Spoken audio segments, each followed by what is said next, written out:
What's up everybody, within this video we're going to have a look at Wartales the Fief DLC. Now I bought this game and I've played it for quite some time, so I'm going to give you a breakdown of what it's all about. I'm going to give you the good, the bad, and then my overall review of this DLC. So within this DLC you obviously have the opportunity to run your own kingdom. Now it sounds way more grand than it really is, but within the region of Mount Altus, which is between Tiltron and Luden, you will have the ability to establish your fief, and basically you will find an old broken down fort that is run over by bandits.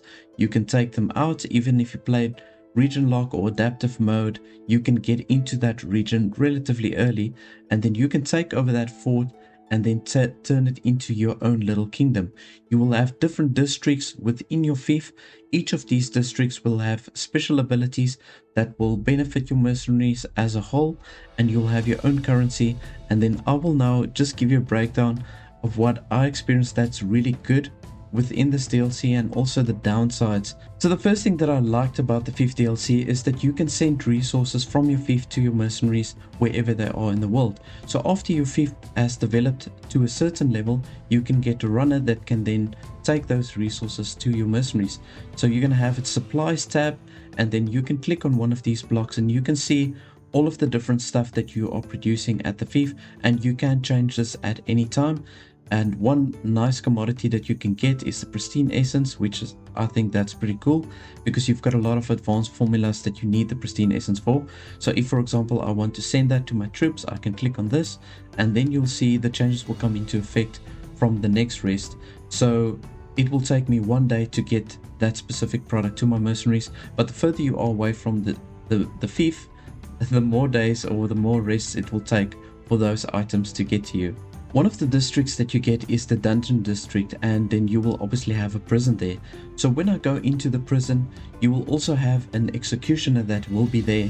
And now this is really cool, because any prisoner that you capture, you can send to the executioner, and then you can do what they call rehabilitate. And this is a way that you can convert prisoners into companions just by dropping them off by the executioner. So this is almost like a Pokemon daycare. If you've ever played Pokemon, it works in a similar fashion, where you change them or tame them and then train them through the executioner. At your fief you can build a mercenaries inn, which pretty much works like a tavern. You can speak to the tavern keeper, and then for a few coins you can rest and recharge your troops. You've also got random mercenaries that you can recruit using your fief currency, which you build up through taxes and also by doing missions. Now you've got a mission board at the mercenaries inn, and once you go there you can see what the mission entails, and then you will get a specific amount of your own fief currency that you can then utilize within the fief. It also affects the relationships of different regions, but I will get into that a little bit later. Once you've got your merchant district established, you can have your own market square. Now it's very similar to other market squares that you can find within the world. You've got your shopkeepers that will sell you different types of food items, but then you've also got your own personal barber. Now you can come to this guy and you can stylize your troops look in any way that you want to without paying any fee. So every time you pass the fief, you can just come to this guy if you get tired or bored of the look of your mercenaries. And then you've got another guy here at the bottom where you can help your companions improve on specific professions. So for example, if we go to this guy and we say train, I want to select this guy over here as the blacksmith. I want to improve him, so I'm going to say confirm. Then you'll see that he'll improve him from an experienced blacksmith to a journeyman, and it will cost me 750 of my own currency and also 200 power or influence, which you get from doing different quests and missions through or within the fief. Once you've got your militia district established, you can have your own militia barracks, which basically acts like a brotherhood training grounds. It's not really much different from what you would normally get with any of the other brotherhood training grounds. You've got this guy over here where you've got the skill mastery, you've got a few other abilities that you can train. You can upgrade your weapons and you can do re-specializations. But then there's one thing that really stands out with the militia barracks, and this is probably my favorite feature. You've got an armorer over here that can duplicate any weapon or armor that you've got in your inventory. So if I, for example, go speak to her, I can say forge, and now let's say for example I want to make a duplicate of this shield, I'm going to click on this, and now you can see only for a few crowns I can duplicate the shield over here, and this counts for anything else. I can do this armor over here, the helmet, the axe, and this also counts for legendary weapons. So this is such a cool feature, and it's a small thing, but it's really my favorite of all the things that you can get within the Fief DLC. Sadly, that is pretty much all that I enjoyed about the Fief DLC.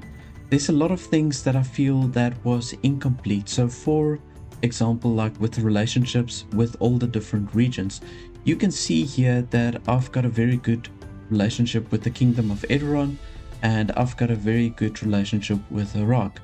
Then I'm on very bad terms with Gozenberg. Now, out of my experience, I could be wrong, but I don't see any benefit with being allies or being enemies with these different regions. I don't see the benefit of this. Maybe I'm missing something, but I do feel like it doesn't really have any impact on my gameplay whatsoever. Another thing that kind of disappoints me is the fact that your Fief currency you cannot use outside of your Fief, and you cannot even convert it into crowns.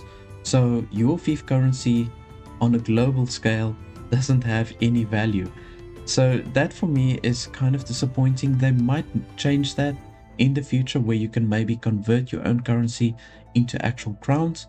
I don't know if they're going to change it, but at the moment you cannot use your Fief currency outside of the Fief.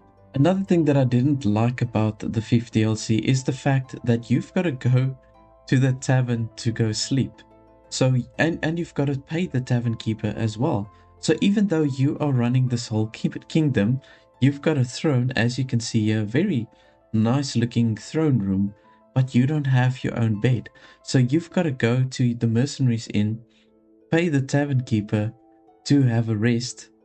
And yeah, it's just, I feel like you needed royal quarters, and there should have been some sort of benefit of having that royal quarters. Something that you could have done, maybe given you a little bit of extra experience if you slept within your royal quarters or your royal chambers. But there's no royal chambers. You've got your throne room, and then once you've done all your jobs as the king, you've got to go to the mercenaries inn and then go take a nap at the tavern. Now, the only benefit that I found, that if you are on really good terms with another kingdom, so basically an ally, is that you can build an embassy. Now sadly, the embassy feature is a little bit broken. It pretty much works the same as a caravan travel post, which you can place at any time. Doesn't matter what your relationship status is with the other kingdoms. So it's gonna have all the same features, nothing exclusive. And when you go to a caravan travel post, it works the same as all the other travel posts that you can get within the other towns across the world. So you've got the stewardess that you can speak to, and then she will help you travel instantly to all the different regions. Now, another problem with the embassy is that it doesn't even register if you are allies with the different kingdoms, so then they refuse you to travel. So in fact, it's more disadvantageous to have the embassy than it is to have the caravan travel post. Looking at everything, I would probably say this DLC is the most underwhelming DLC of all the ones that I've played within Wartales, and which is kind of sad because this is the one that I look forward to the most, but I just feel it's a little bit incomplete, and I feel it was rushed, and there could have been added so many other different things that can make the game like almost perfect. So maybe they will do some changes. I will keep you posted if anything does change, but at least you know what to expect if you do decide to buy the Fief DLC. Now, if you enjoyed this video, please do remember to subscribe and like this video, and then I'll see you in the next one. In a game of adventure and strategy, we make our mark. That's the game.